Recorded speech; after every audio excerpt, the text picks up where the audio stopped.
So I was looking up, because there's so many prophecies. I started to look them up, and one, thing on the website there, it says there's 300, but I found one that's talking about, I just found it this morning, it's talking about, some sources have 300 prophetic scriptures dealing with the life of Jesus, but this one, there's 44 prophecies about his, dealing with his, Jesus to come. So you got the Messiah would be born of woman, that's in Genesis. Of a woman. Genesis, Matthew, Galatians, okay, but go with the Old Testament, because some people might say, okay, those are people writing around the time of Jesus, influenced by him, but go with the Old Testament prophets who talked about him. You got the Messiah would be born in Bethlehem, Micah, speaking of that. The Messiah would be born of a virgin, Isaiah, great Hebrew prophet. The Messiah would come from the line of Abraham, that's in Genesis. Messiah would be a descendant of Isaac. Messiah would be a descendant of Jacob. Messiah would come from the tribe of Judah. Messiah would be here to King David's throne. These are all in Old Testament references, Samuel in that instance. The Messiah's throne will be anointed and eternal, Psalm 45. I mean, you can look it up on the websites for yourself. I just put in prophecies concerning Jesus. The Messiah will be called Emmanuel, is Isaiah. Messiah would spend a season in Egypt. Remember when Herod was out to get him, Joseph, his father, had a dream, go to Egypt. And Cayce said they spent 5 years in Egypt. The Messiah would spend, a massacre of children would happen at the Messiah's birthplace. That's in Jeremiah. A messenger would prepare the way for the Messiah. Well, we know that's from Isaiah. We know that's John. And it says in there, by the way, Master, we thought Elijah was to come to announce you. And he said, truly he did come. And what they did to him, they're going to do unto the Son of Man. And it says, and then they understood he spoke of John the Baptist, who had just been beheaded. He was preparing them for his crucifixion. So there's another prophecy fulfilled, that Elijah was John the Baptist when he came back. The Messiah would be rejected by his own people. That's in Psalm 69, Isaiah 53. There's references all in the New Testament, so I'm leaving them out just for folks to know that these prophecies come from, before Jesus. The Messiah would be a prophet. The Messiah would be preceded by Elijah, Malachi. And that's Malachi, who was 400 years before Jesus. Messiah would be declared the Son of God, Psalm 2.7. The Messiah would be called a Nazarene. The Messiah would bring light to Galilee. The Messiah would speak in parables. The Messiah would be sent to heal the brokenhearted. The Messiah would be a priest after the order of Melchizedek. By the way, again, the school of prophets and prophetesses in Mount Carmel, inspired by the man that even Abraham, the father of the faithful, went to, Melchizedek. So he would be a priest after the order of Melchizedek. Messiah would be called king. The Messiah would be praised by little children. The Messiah would be betrayed. It's in Psalms, Zechariah. The Messiah's price money would be used to buy a potter's field.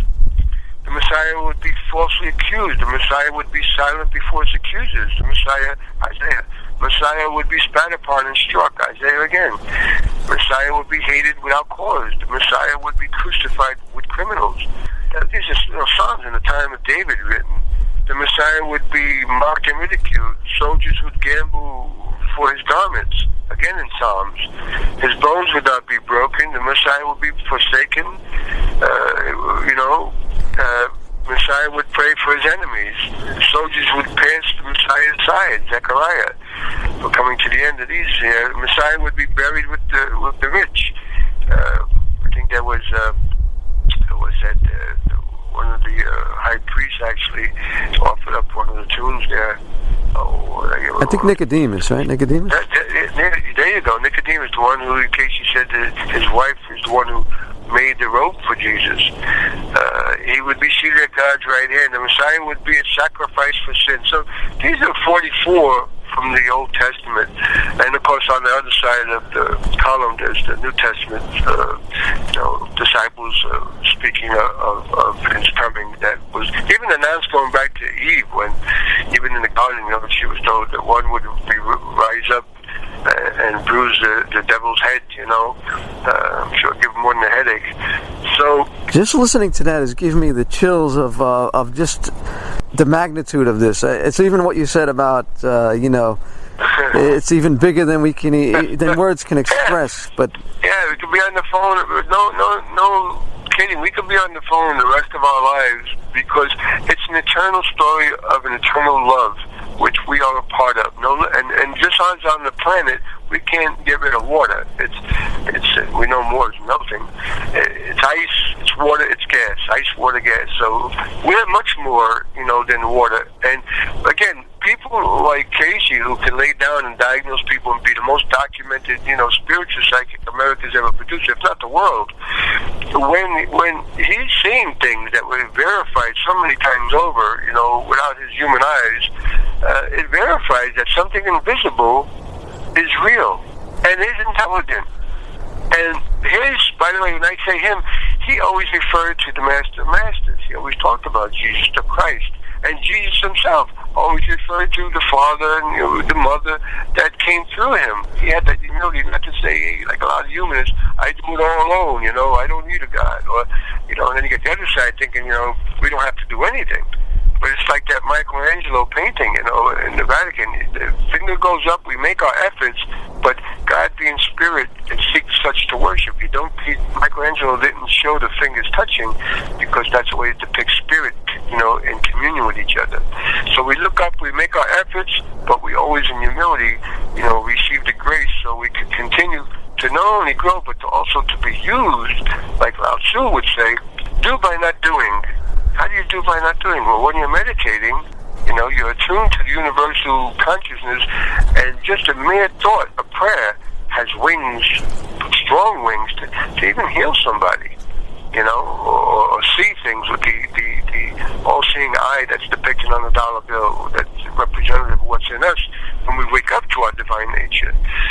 So, the interesting thing was when I was going to talk about some people of today that I find as great teachers also, because I'm not, Cayce's one of my favorites, along with Yogananda, who really talked about the Christ and Jesus and practical ways of that coming through us. It isn't a monarchy, it's a spiritual democracy for those willing to use our will, which is our most precious gift, to tap into that. Tap into that and be used also. It's not like I got to only for this one and not this child of mine, only for that one. That's not a very compassionate God. But God is that compassionate. So this beautiful story of his birth and they're going off to Egypt and coming back and his founding the teachers and the hundreds of healings that are referenced. I didn't know myself until I finally read most of the New Testament. I still have yet to read the whole Bible because I already know the essence of this whole book it's about love God with all our heart, mind, and soul, and neighbor as ourselves. It's a book about love and how we actually actualize it. Not just quote it like speaking parrots, like I may sound like right now. But it's based on experiences that are being called for all to experience. That's why Jesus, at the end of his life, said, pray and meditate. He didn't just say talk to God. He had the disciples to tune in, listen to that still small voice. Of course, they fell asleep 3 times that night, but later on, with the coming of the Holy Spirit that was promised, that will comfort and teach us what we need to know, as was revealed in people like Cayce. No education. He wanted to help people, and it was revealed to him what to do, what to say to help these people. So these are the ways, and that's what I was going to speak about before when realizing Christmas, as far as officially, noticed, it's being referenced right now, but it really is every day. It isn't like our birthday or Christmas. It isn't a snapshot. It's a motion picture. We're in the eternal present now. There never was a time there wasn't a Christ Mass. Never was a time there isn't a Thanksgiving, your birthday. We use them in references to our worldly mind, but in deeper truth, we're in the eternity right now. Well, going back to my original thing about how it gets missed, similar to the Pharisees, supposedly so educated, and all of those prophecies that you put out there. I mean, that to me should be the what's preached as evidence of truthfulness of the message, and yet they were not able to get it. And even today, it's overlooked. If you go to Sunday Mass, it would be just some, let's do it and get out of here, like. Yeah, I mean, it's like the difference between, like I say, I have a big problem with most of the church. I don't paint the brush on the whole church, because there are people there, who sacrifice their lives helping the poor, and they're teaching them, and they're working with them, or they're putting them into a sanctuary when some governmental agency is trying to exterminate them. And they, in turn, as has happened, we know, even with nuns, they in turn have been, killed physically. So I never paint with a whole brush with anything. Right. Yes. For that small segment that really are actualizing and really living the life, instead of just talking like a controller and parroting, and they're talking about food and they don't feed you. I mean, that's what I mean. Church, yes. Yeah, I mean, it's like the church. They're talking about food for the most part, but they don't feed you. And if you would see a hungry person on the street and you walk up to them and tell them, listen, would you like to have a meal of this and that and this and that? And you talk about food, you get hungry, and now the person's already hungry, and then you just walk away. When you light a candle, put some incense. I mean, it's very uncompassionate, one of the fruits of the Spirit. So most of what the church does is they read to you from a book of recipes, but they don't really emphasize the key factors that allow for the food to be eaten. And again, it's the body's a temple, keep it clean. And when do you hear sermons on that, with the 35 pounds of additives, dyes, preservatives going in, and the Monsanto, genetic stuff, and the carcinogenic effects of that, or just like cigarettes, it's going to continue, because the greed, one of those deadly sins, it's obvious everywhere. So unless you have a really dedicated person, teacher, reminding you of this, that the body is a temple, and we're meant to worship a living God, not to put dead things in there, or close down our body, or a temple to break it up. And then to do the meditation, to listen to the word, and listen for the Spirit, and feel it. Actually feel it. Ain't just intellectual. Like you said about the mind, that's again the difference between knowledge and wisdom. Knowledge is you can read all you want, but unless you have the wisdom how to use it. You can read the Bible, all your life, and for 1,000 times, but if we don't apply it, it's not going to allow for us to grow. You'll sound intelligent, you'll sound knowledgeable. It's like I told the father at Fordham, the man in charge, Father McShane, I go to the gym, I see him a couple of times, and I said, it's like there might be one out of 150 students being taught to meditate. I've been doing a survey for the last 40 years, and it's the last thing Jesus said to do. And even Thomas Aquinas, who graduated college at 13, was a genius. He said, all my writing, and this is the guy who brought the Greek philosophy up to the Christian, all my writing is nothing straw compared to the blessed bliss of experiencing God. And yet, this is a guy they study. Why? And with all his learning, he's got the humility to admit it isn't about just reading and reading and reading. It's about putting it into application. And it's not complicated. Again, simply put, like Cayce summed it all up. The spirit is the life, the mind is the builder, and the body is the result.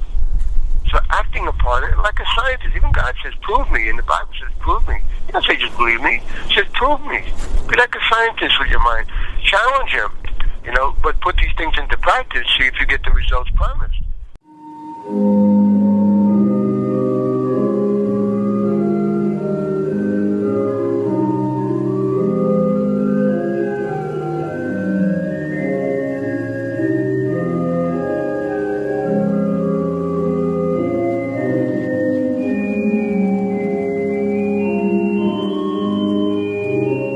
Continue to Part 3.